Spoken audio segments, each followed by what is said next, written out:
Hello mga kapits, okay, nandito ako para i-review ko lang yung full face piece na galing sa 3M. Okay. So, yung unit is eto, wala pang filter yan. Yun lang yung full face mask.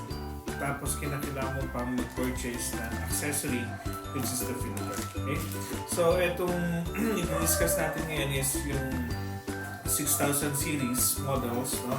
Particularly yung 6800 which is the full face mask, no? Hindi yung half face mask. So, again, yung accessory niya comes with this filter. This is colored violet. Sabi natin kanina, iba-iba yung color nito. May color code, yung may white, may black, may green. So, depende yun sa type ng exposure mo. So, for the coronavirus, usually more on the HEPA filters, yung HEPA filtering capacity. Usually, it is colored pink. Okay? So, it comes in pair.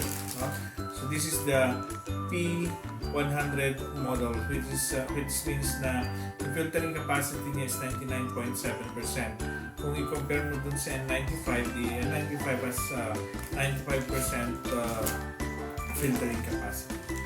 So, again, usually, ito na yung ginagamit namin sa pag-opera kasi nga to lessen yung danger na exposure natin with the coronavirus. Ito na yung inire-review natin. So, ito yung pag-unbox, no? So, ito yung content. Yung content nito is purely the unique. Wala pa siyang filter. Ito guys, huwag niyong pupunitin ng basta-basta, no? Kasi this is ziplock, parang bag na. Para kung kinakailangan yung store or itago, ito rin yung gagamitin yung coverall niya. No? So, naka-ziplock. So, maganda siya. Okay. And this is the unit. Tapos, you just have to zip this back. And gagamitin mo ulit after mo gamit ito for storage. Again, it is very important na you have to familiarize yourself with the tools that you have, no, to maximize yung function na benefit mo dito. Okay, so there are different parts. Actually, ito is pwede mo siyang dismantle, no? Isa-isa, pwede mo tanggalin yan, tanggalin. Para kung magdi-disinfect ka or general cleaning, pwede mo siyang linisan maigi. But for the disinfection, advice ng 3M is ibabad mo lang siya sa Zonrox or chlorine, sodium hypochlorite. Babad mo dalawang box yan. Isang babad in a ridge. Okay, so that would be enough for disinfection. Or you can use alcohol. Punasan mo na lang siya ng alcohol. Okay? So, this one. Again, sabi ko, importanteng kilalanin nyo yung gamit nyo para alam nyo kung saan siya makakatulong ng maayos. So ito, it comes also with a screen protector para magagamit. Okay? Ang isang reason kung bakit ko nire-review ito is that some ibang mga surgeons or ibang end user nito are usually merong prescription glasses, no? So it will be a struggle na gamitin ito with the use of a prescription glass. Okay? So again, these are the different parts. Ito yung adjustment ng strap niya. Okay? Ang pag-prepare mo pag nag-donning ka, bring this one in front. Ayan. So it has to be positioned this way. Okay? And then pagka isinuot mo siya, so like this, then igaganin mo siya. Okay? So again, the struggle is yung use ng eyeglasses. So pagka isinote mo kasi, meron kang area dito. Okay? So, sa experience ko, okay lang na magkaroon ng space ito kasi hindi naman gas yung pinifilter out natin, no? So, as long as yung face mask fit siya dito sa skin mo. Kasi otherwise, kung hindi mag-fit ito yung cause ng fogging. Pero kung nakalapat, mas maganda yung pagdikit niya, hindi magpo-fog yung eyeglasses mo. Okay.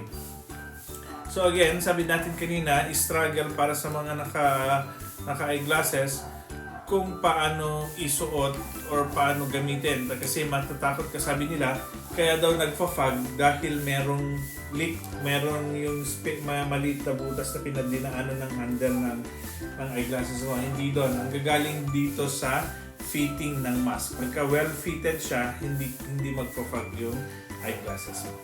Okay. First, ako ginagawa ko, okay naman, hindi siya nagpa-fog. Pero advisable, ang gagamitin mong mga eyeglasses is itong ganito. Ako, marami akong eyeglasses kasi na spare, okay, prescription glasses.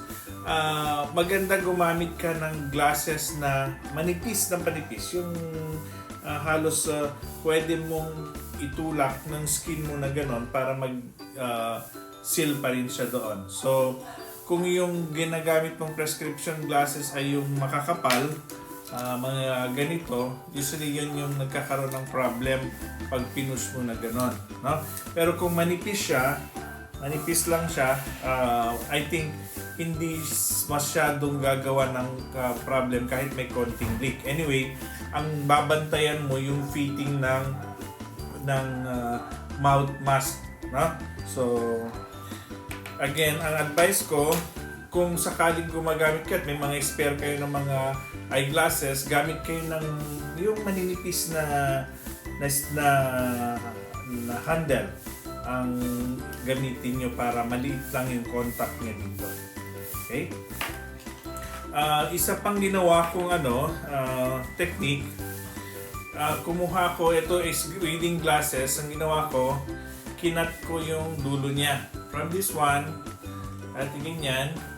So, mineasure ko yung positioning niya dito. Usually, ang positioning niya, itong nose should also be sitting like that. Hindi ganon. Hindi siya overlapping. Dapat nakatungtong siya doon. So, ang ginagawa ko, ipapasok mo ganon. Okay? And then, i-ready mo siya. Medyo pa ganon. Mababa siya ng konti kasi yung reading glasses ganon naman eh. Ito yung field of vision mo para magagamit mo pa rin yung pangmalayuan. And then, ang ginagawa ko, pag na-i-position ko na ng maayos, lalagyan ko siya ng tape. So, nakita nyo, yung putol na salamin, nakarest siya dito. So, i-rest mo siya, okay, para approximate mo yung magandang position dun sa mata mo. And then after which, ay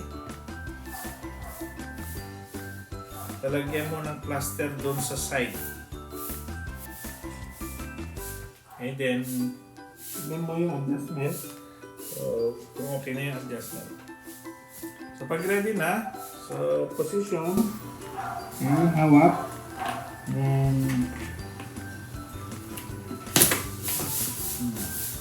okay. Position. Ibig sabihin, may check, lalo na ito. Dapat naka-fix siya. Okay?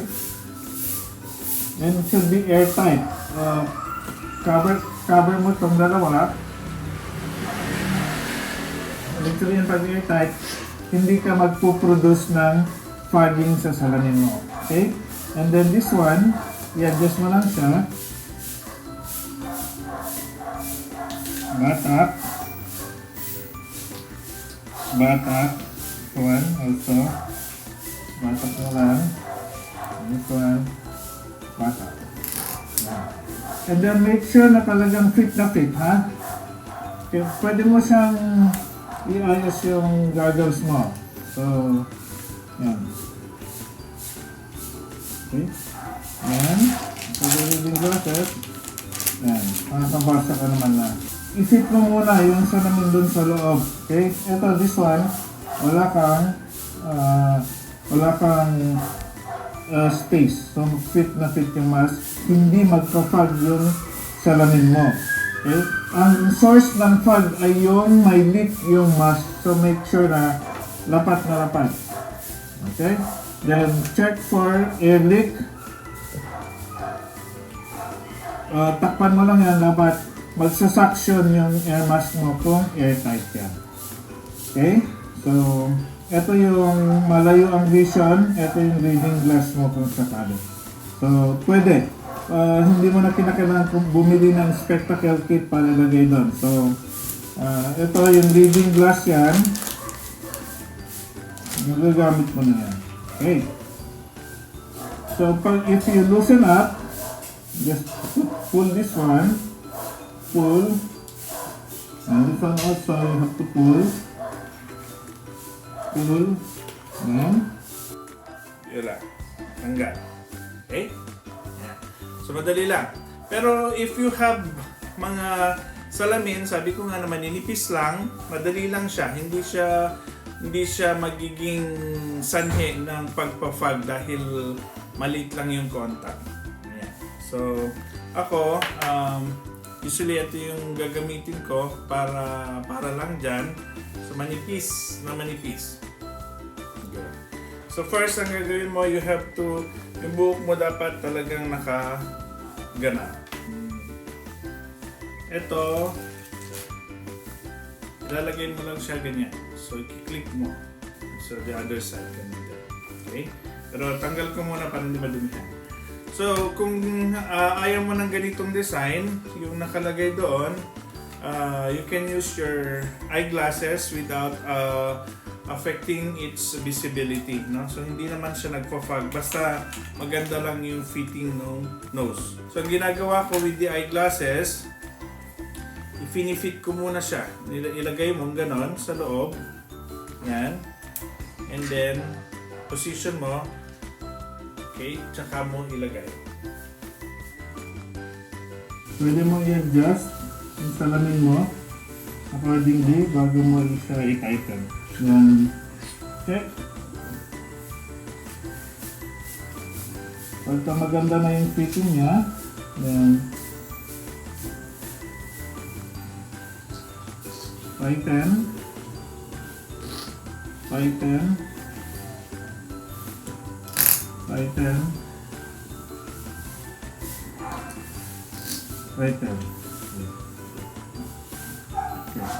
Ang cause kasi ng fogging is pagka may leak yung mask. So, kinakailangan mong i-fit ng maigi. Yan. Para walang magpa-fog. Pataas na gano'n. Kapag fit na fit siya. Again, you can tighten it accordingly sa size ng face mo. Gusto na ito para I think magaan siya, hindi siya nagpa-fog. Comfortable naman, tsaka lightweight lang siya. So, with this, pwede ka nang mag-proceed sa more. So, this one is here, kasi manipis lang yan. If you are still in doubt, you can always put something like that. So, malinis pa rin siya. So, with regard to the struggle ng eyeglasses, I think pwede. Again, you have to practice kung paano maglagay.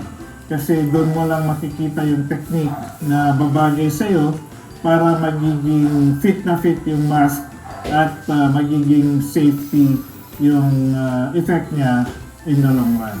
Okay? So, practice. So, doffing, just have to pull this up.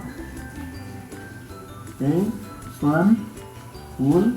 Ito, doff. Okay? Practice. Kailangan mo lang talagang mag-practice pag naglagay na ito. No?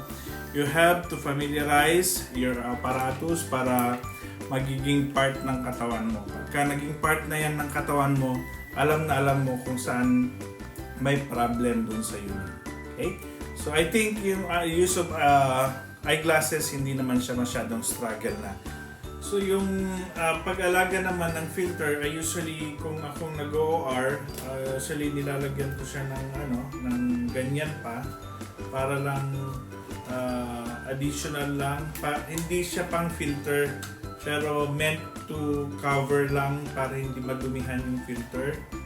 So nilalagyan ko pa ng ganyan. Hindi siya additional filter, pang cover ko lang para hindi madumihan, or kung may tumalsik man na dugo, hindi siya madudumihan. So you can use this also sa kabila. Lagyan mo lang siya, no? So hindi naman makaka-apekto sa paghinga niyan. Gusto mo lang siyang i-cover up.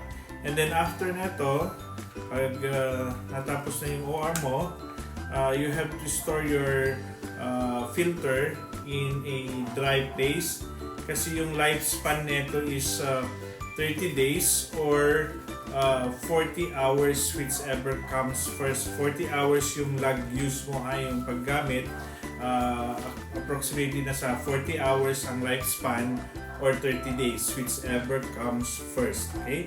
So tanggalin yan, kuha ka ng box, side by side,